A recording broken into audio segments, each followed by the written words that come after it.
Waktunya berangkat. Loh, kok bajunya nggak ada sih?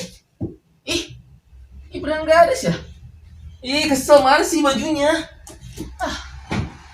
Assalamualaikum warahmatullahi wabarakatuh. Berjumpa kembali dengan Padika di mata pelajaran Ilmu Pengetahuan Alam. Teman-teman, tadi udah lihat ya di cuplikan sebelumnya ada seorang yang sedang mencari bajunya di lemarinya tapi kesulitan teman-teman. Kenapa bisa gitu ya?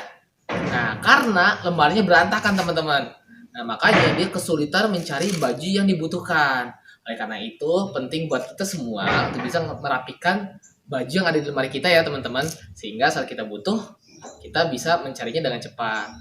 Nah, ternyata konsep ini pun diterapkan teman-teman dalam mengelompokkan makhluk hidup yang ada di muka bumi ini. Oleh karena itu, kita masuk pada materi yaitu klasifikasi makhluk hidup. Yuk kita mulai. Oke teman-teman, kita akan belajar tentang klasifikasi makhluk hidup. Nah, klasifikasi makhluk hidup adalah pengelompokan makhluk hidup berdasarkan karakter unik yang dimilikinya teman-teman. Oleh karena itu, makhluk hidup yang memiliki karakteristik yang sama, maka dia akan dikelompokkan kepada kelompok yang sama teman-teman. Nah, inilah definisi dari klasifikasi makhluk hidup. Nah, kenapa sih Pak harus kita lakukan seperti itu? Ternyata ini beberapa manfaatnya teman-teman yang bisa kita rasakan. Yang pertama, ini memudahkan kita untuk bisa mempelajari makhluk hidup teman-teman. Yang kedua, membandingkan nih antara makhluk hidup yang satu dengan yang lainnya. Dan yang kedua, mencari kekerabatan antar makhluk hidup. Nah, selengkapnya tujuan dari klasifikasi makhluk hidup seperti ini ya teman-teman.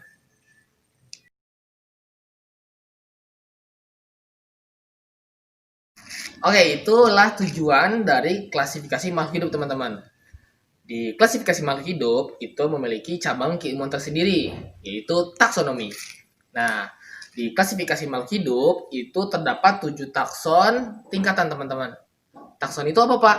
Takson ialah unit kelompok makhluk hidup berdasarkan ciri-cirinya teman-teman. Ya, ada 7 tingkatan mengklasifikasi makhluk hidup.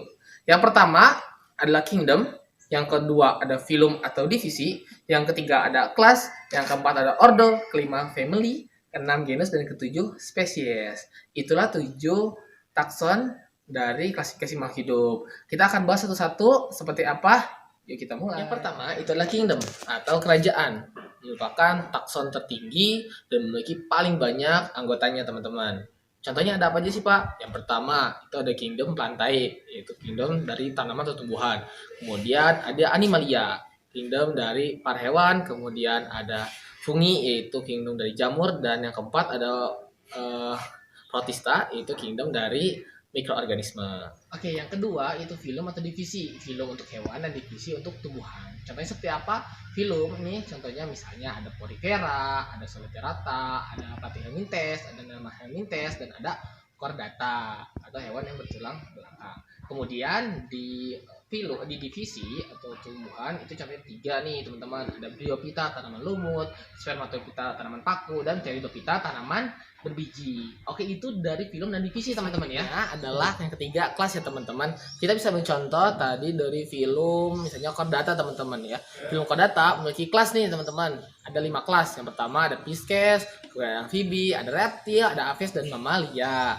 Selanjutnya misalnya kita ambil contoh dari divisi Spermatophyta misalnya ya. Berarti Spermatophyta ada 2 kelas ya. Karena Spermatophyta kan tadi tanaman yang berbiji ya. Kemudian di kelasnya itu ada 2, ada Monocotyledonae dan Dicotyledonae. Oke, selanjutnya teman-teman yaitu ordo. Kita bisa ambil contoh dari kelas mamalia. Ada 3 ordo ya teman-teman. Yang pertama ada Rodentia, dan yang kedua ada Monotremata. Ya. Yang ketiga satu lagi adalah Carnivora. Nah, selanjutnya dari kelas tanaman, misalnya tadi Monocotyledonae. Nah, di ordonya ada 2 teman-teman. Nah, ini cirinya biasanya kalau di ordo tanaman itu ada les-lesnya ya. Nah, misalnya nih ada yang pertama adalah Orchidales dan yang kedua adalah Poales. Oke, teman-teman, selanjutnya adalah family. Untuk membedakannya, untuk family pada hewan itu biasanya diakhiri dengan Felidae. Sedangkan pada tumbuhan itu Aciae. Contohnya kayak gini nih. Family pada hewan itu Felidae. Nah, kalau family pada tumbuhan itu Polyciae. Takson selanjutnya adalah genus ya teman-teman. Nah, contohnya ada Zea, ada Oriza, kemudian ada Panthera, dan juga ada Felis. Nah, ini selanjutnya yang paling terakhir adalah spesies, menunjukkan pada suatu makhluk hidupnya. Contohnya nih pada padi ya, Oriza sativa, kemudian pada jagung, Zea mais, pada macan misalnya Panthera pardus, dan selanjutnya ada kucing, misalnya dia ada Felis catus. Oke teman-teman tadi udah belajar ya tentang klasifikasi makhluk hidup. Teman-teman sekarang sudah paham apa itu definisi dan juga tujuan dari klasifikasi makhluk hidup. Nah, nanti kita akan belajar lebih lanjut lagi tentang bagaimana penamaan nama Latin dan sebagainya. Cukup sampai sini pembahasan hari ini. Terima kasih dan wassalamualaikum warahmatullahi wabarakatuh.